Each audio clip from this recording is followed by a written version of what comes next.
அன்பிற்குரிய நண்பர்களே, இந்த பதிவு ஒரு பரபரப்பான தொடர்ந்து நடந்து கொண்டிருக்கிற ஒரு தொல்லையை பற்றிய பதிவு. பறக்கும் படையும் பறிமுதலும், பறக்கும் படையும் பறிமுதலும் என்கிற தலைப்பில் 50,000 ரூபாய்க்கு மேலேயே எடுத்துக்கொண்டு போகக்கூடாது என்கிற ஒரு கட்டுப்பாட்டை விதித்து, அதற்கு மேல் கொண்டு போனால் அவை தகுந்த ஆவணங்கள் இல்லாமல் எடுத்து போகப்படுமானால் அது கைப்பற்றப்படும் என்கிற ஒரு விதியினை அதிகாரிகள் தொடர்ந்து கடைபிடிக்கிறார்கள். இந்த விதி முற்றிலும் தவறா? இல்லை. இதற்கு மாற்று இருக்கிறதா? இருக்கிறதென்று நான் மிகுந்த பரிவோடு கருதுகிறேன். இதை முழுமையாக விட்டுவிட முடியுமா? முடியாது. திரு விக்ரமசிங்க ராஜா அவர்கள் தமிழ்நாடு வணிகர் பேரவையினுடைய தலைவராக இருக்கிறவர் 2 லட்சம் ஆக்குங்கள் என்று கேட்கிறார். இரண்டும், இந்த 50,000ம் தவறு, 2 லட்சமும் தவறு என்று நான் மிகுந்த பணிவோடு நிதானமாக யோசித்த பிறகு கருதுகிறேன். பண நடமாட்டத்தை தடுக்க வேண்டும் என்கிற சட்டமும், அதை கைப்பற்ற வேண்டும் என்கிற ஒரு தண்டனையும் நியாயம் என்றே கருதுகிறேன். ஆனால் இதை நடைமுறைப்படுத்துகிற அதிகாரிகள், இந்த சட்டத்தை கொண்டு வந்த அரசாங்கம் கொஞ்சம் கூட அவர்கள் யோசிக்கவில்லை என்றே நான் கருதுகிறேன். இப்போதும் பணம், நான் யாரையும் பெயர் சொல்லி சுட்டிக்காட்ட விரும்பவில்லை. பணப்பட்டுவாடா கடந்த 4, 5, 6 தேர்தலில் முற்றிலுமாக தடுக்கப்பட்டு விட்டது என்று ஒரு 10% வாக்காளர்கள் நம்புகிறார்களா? இல்லை. பணம் தொடர்ந்து கொடுக்கப்பட்டுத்தான் வருகிறது. ஒன்று. அப்படியானால் அதை பிடிப்பதாக சொல்லி பாசாங்கு காட்டுகிற இந்த மிஷினரி தோற்றுவிட்டதா? யோசிக்க வேண்டிய விஷயம். என்ன நடந்தது? எப்படி நடந்து கொண்டிருக்கிறது? பணம் தமிழ்நாட்டினுடைய, எனக்கு இந்தியாவினுடைய ஏனைய பகுதிகளை பெரிய அளவில் தெரியாது, நான் அதை பற்றி பேச விரும்பவில்லை. தமிழ்நாட்டினுடைய மெஜாரிட்டி பகுதிகளுக்கு நான் போயிருக்கிறேன், தெரியும். ஒரு ஆறு அல்லது மலை, சில இடங்களில் ஈவன் வாய்க்கால்கள், இவைதான் ஒரு மாவட்டத்தையும் இன்னொரு மாவட்டத்தையும் பிரிக்கிறது என்று நான் கருதுகிறேன். கூடைகளிலே எந்த வாகனமும் செல்ல முடியாத, இயலாத வழியை பயன்படுத்தி வெள்ளரிக்காய் கூடை போல, வாழைப்பழ கூடை போல, பூக்கூடை போல தலையிலே வைத்து ஒரு 10 லட்சம் ரூபாய், 20 லட்சம் ரூபாய் ஒரு கூடை எடுத்து போகிறார்கள். 20 கிலோ, 30 கிலோ வெயிட். மலையிலிருந்து இந்த பக்கம் ஏறி அந்த பக்கம் இறங்கி விடுகிறார்கள். வாகனங்கள் போக முடியாத பகுதி என்பதனால், நடந்து மட்டுமே போகக்கூடும் என்பதனால், தலைச்சுமையாக மட்டுமே ஏற்றிக்கொண்டு போகிறார்கள் என்பதனால், தலையில் வைத்து சுமந்து கொண்டு போகிறார்கள் என்பதனால், அதிகாரிகள் அந்த பக்கம், அவர்கள் கார், ஜீப் இப்படி இருந்தால்தான் அதிகாரிகளால் போக முடியும். அந்த பகுதிகள் கண்காணிக்கப்படுவதில்லை என்பது உண்மை. 1. 2, சில இடங்களிலே கடல் கூட பிரிக்கிறது.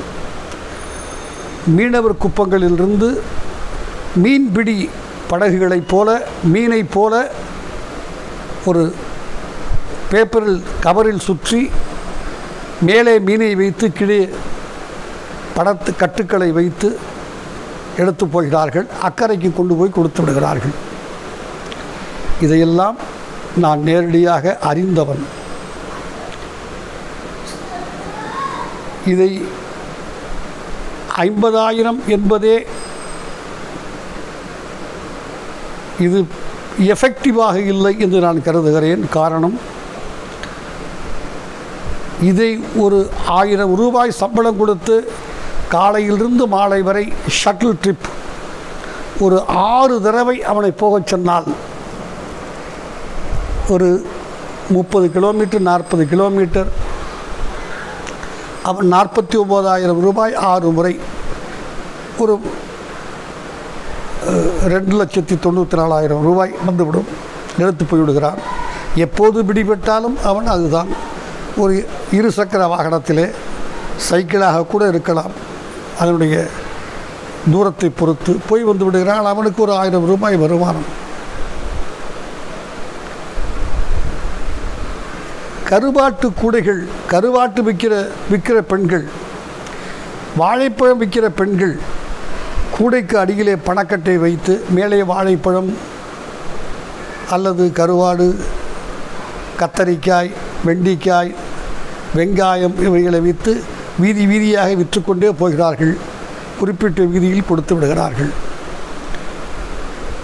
இப்படி பல வகையில் நடந்து கொண்டு தான் இருக்கிறது. ஆனால் வியாபாரிகள், உண்மையான வியாபாரிகள் பாதிக்கப்படுகிறார்கள் என்பதில் எந்தவித சந்தேகமும் இல்லை.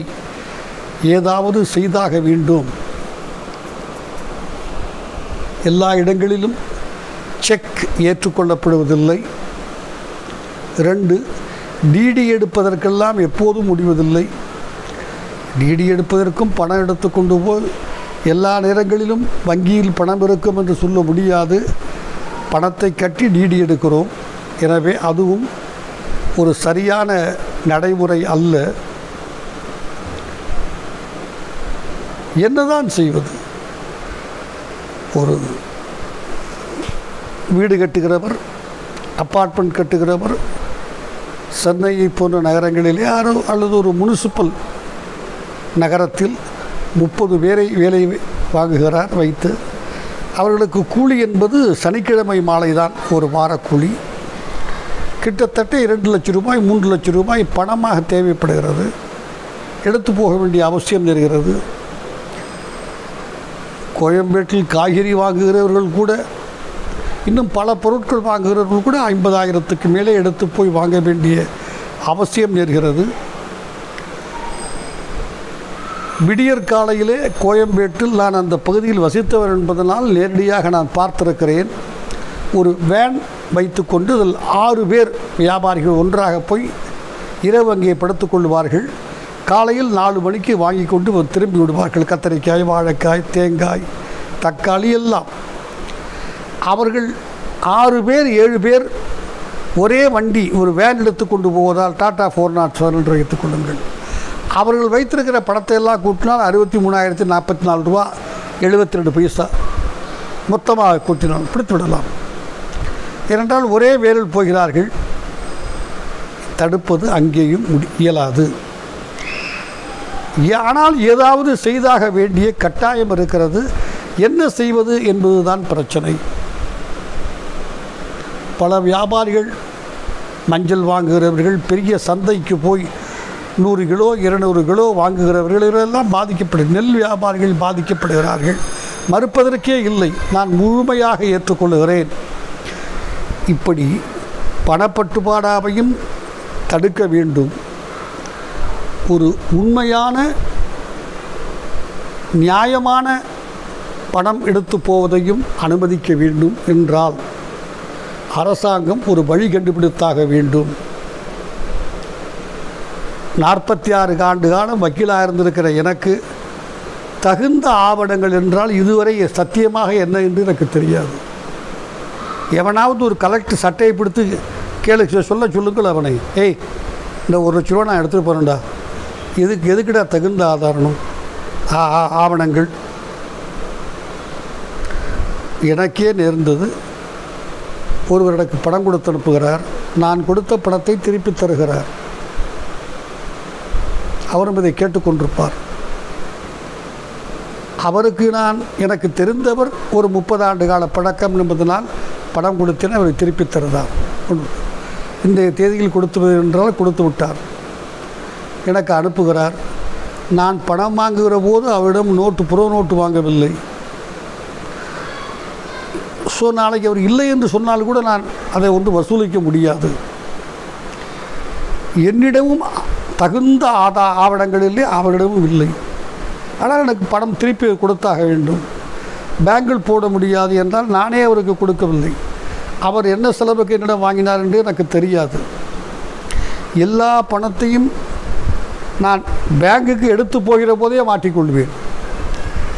2 லட்சம் ரூபாய் பணத்தை எடுத்து பேங்கிலே கொண்டு போய் கட்டி அவர் எனக்கு அனுப்ப வேண்டும் என்று சொன்னால் கூட அவர் வீட்டிலிருந்து பேங்குக்கு போகிற வழியிலேயே பிடித்து விடலாம். என்னதான் செய்வது?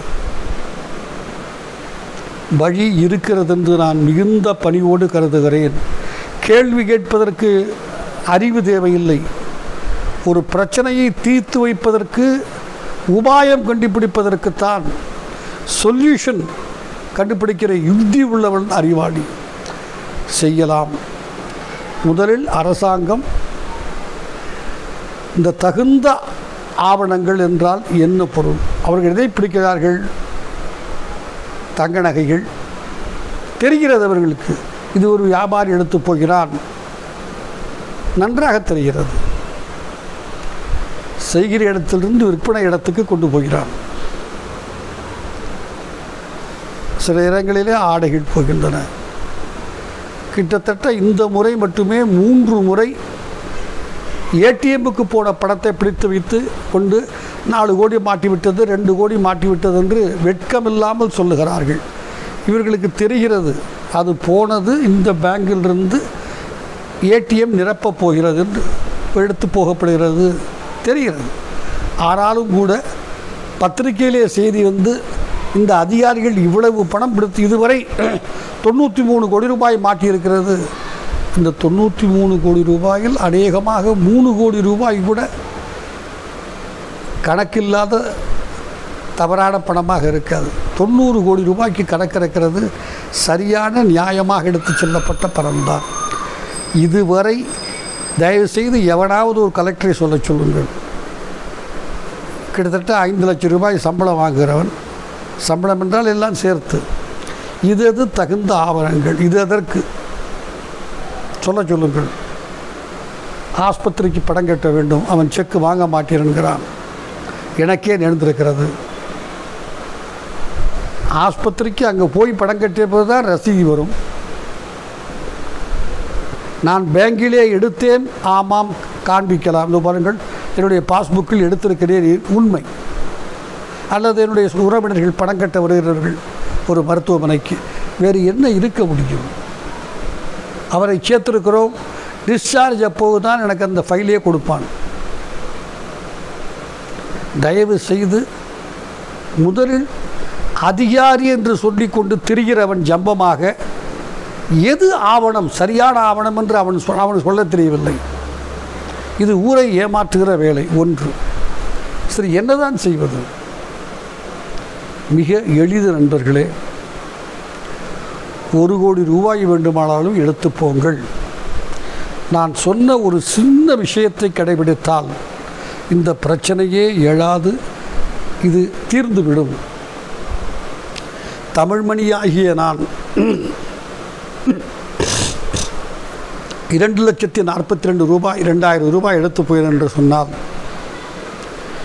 ஆங்காங்கே ஒரு குறிப்பிட்ட அதிகாரியை உட்கார வையுங்கள். உட்கார வைத்து ஒரு சின்ன இடத்தில் பொது சாலையில் அந்த அட்ரஸ்களை எல்லாம், இந்த தாலுக்காவா, இந்த இடத்தில் 4 இடத்தில் உட்கார்ந்திருக்கிறார்கள் அதிகாரிகள். ஒரு 100 ரூபாய் பணம் கொடுத்து, இந்த பாருங்கள் 1,42,000 ரூபாய் தமிழ்மணி எடுத்துக்கொண்டு போகிறேன். இந்த பணம் அவர்கள் கன்வின்ஸ் செய்து கொண்டு என்னென்ன ஆவணங்கள் வேண்டும் என்று கேட்டு வாங்கி கொண்டு நான் வீட்டுக்கு போய் எடுத்து வரேன். கப்பல் எடுத்து வந்து காண்பிக்க வேண்டும். இவர்கள் முதலிலேயே என்ன ஆவணங்கள் தகுந்த ஆவணங்கள் என்று சொல்லிவிட்டால் நான் எடுத்து போய்விடுவேன். இல்லாவிட்டாலும் எடுத்துக்கொண்டு போய் நான் காண்பித்து அவர்கள் என்னுடைய ஆதார் கார்டு, டெலிஃபோன் நம்பர், வீட்டு விலாசம், இந்த நபர் இவைகளை ரெக்கார்ட் செய்து ஒரு சின்ன பாஸ் கால் ஷீட்டில் சீல் போட்டு கையெழுத்து போட்டு இந்த இடத்துக்கு எடுத்து போகிறார், யாருக்கு எடுத்து போகிறேனோ அவருடைய டெலிஃபோன் நம்பர், விலாசம், முடியுமானால் அவருடைய ஆதார் நம்பர், இதை வைத்து ஒரு சிறு அமௌண்ட் வாங்கி கொள்ளுங்கள், தவறல்ல. இன்னொன்று, இவர்கள் பணம் பிடித்ததாக பத்திரிகையில் வருகிறது அல்லவா, அங்கே இருக்கிற அதிகாரிகள், ஒரு அதிகாரி 2 அதிகாரி ஒரு 1,00,000 ரூபாய் 500 ரூபாய் நோட்டு, 200 ரூபாய் நோட்டு, 100 ரூபாய் நோட்டாக இருக்குமானால் நண்பர்களே 4 பேர், அது 2 பேர் ஒரு டெப்யூட்டி தாசில்தார் லெவல், 2 போலீஸ்காரர்கள், இவர்கள் தான் இருக்கிறார்கள். இந்த டெப்யூட்டி தாசில்தார் தான் என்ன வேண்டும் மிஷின் கொடுத்திருக்கிறார்கள், கவுண்டிங் மிஷின் இருக்கிறது. ஆனால் ஒவ்வொன்றையும் 2 முறை எழுத வேண்டும். ஒரு மகசர் தயாரிக்க வேண்டும். எங்கே பணம் பிடித்தாலும் கைப்பற்றுகிற மகசர் நண்பர்களே 1,00,000 ரூபாய் ஒரு இடத்தில் பிடிபடுமானால் ஒரு 5 பேர் குறைந்தபட்சம் 40 நிமிடம் வேலை செய்து மகசர் கையால் எழுதி அல்லது டைப் செய்து, தவறல்ல, 2 சாட்சிகள் கையெழுத்து வாங்கி என்ன ரூபாய் நோட்டு, 100 ரூபாய் நோட்டா, 200, 500 என்று எழுதி, பழைய நடைமுறையிலே ரூபாய் நோட்டு நம்பர் வேண்டும், இப்போது அது வேண்டாம். இவைகளை முடிப்பதற்கு மிக குறைந்த அளவு மிக வேகமாக வேலை செய்தால் 40 நிமிடம் ஆகும். அந்த 40 நிமிடம் இன்னொன்றை இவர்கள் பிடிக்க முடியாது. 10 பேர் எடுத்து போய்விடலாம், இன்னொரு 4 பேர் பணம் எடுத்து போகலாம். எனவே ஒரு வெப்சைட் ஓப்பன் செய்யுங்க, தமிழ்மணி என் வீட்டிலிருந்து இந்த வீட்டுக்கு எடுத்து போகிறேன், இந்த ஏரியாவில் இந்த அட்ரஸுக்கு, இது என்னுடைய ஆதார் நம்பர், அது அவருடைய ஃபோன் நம்பர், இதை என் வீட்டிலிருந்து அருகாமையில் 2 கிலோமீட்டர் தொலைவில் இருக்கிற அந்த சம்பந்தப்பட்ட அதிகாரியினுடைய முகாமுக்கு எடுத்து போய் அவரிடம் இதை காண்பித்து சீலும் பாசும் வாங்கி கொண்டு எடுத்து கொண்டு போவேன். அந்த நபருக்கு நான் கொடுத்த பிறகு அந்த நபர் பணம் வந்துவிட்டதென்று ஒரு ஃபோன் செய்து இங்கே தெரிவிக்க வேண்டும், அல்லது அதே வெப்சைட்டில் வந்துவிட்டதென்று போட வேண்டும். அந்த வெப்சைட் என்ட்ரியை ஒரு நம்பர் கொடுங்கள், ஓடிபி, சம்பந்தப்பட்டவர் மட்டும்தான் பார்க்க முடியும். நான் எவ்வளவு பணம் எடுத்து போனேன் என்பதை இன்னொருவன் பார்க்க முடியாது, கூடாது, தேவையுமில்லை.